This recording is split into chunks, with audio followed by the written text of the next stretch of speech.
والصلاة والسلام على رسوله الكريم وعلى آله وأصحابه أجمعين. أعوذ بالله من الشيطان الرجيم. بسم الله الرحمن الرحيم.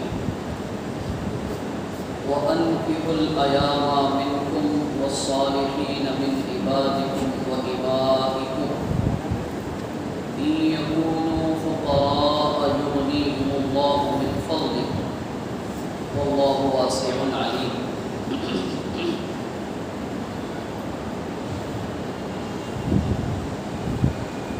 وقال النبي صلى الله عليه وسلم: تنكح المرأة لأربع: لمالها ولحسبها ولدينها فاظفر بذات الدين تربت يداك. رواه مسلم. قرآن مجید کی سورہ نور کی آیت نمبر 32 ہے. اور تم میں سے جو عورتیں بے نکاح ہیں اور تمہارے نیک صفت خادم اور کنیزیں، اور تم میں سے جو غیر شادی شدہ ہوں، ان کا نکاح کرا دینے میں تم کو توجہ کرنی چاہیے. اگر ایسے لوگ مالی اعتبار سے کمزور ہوں تو اللہ تعالیٰ اپنے فضل سے ان کو غنی کر دے گا، اور واقعی اللہ تعالیٰ کشادگی عطا فرمانے والا، علم رکھنے والا ہے.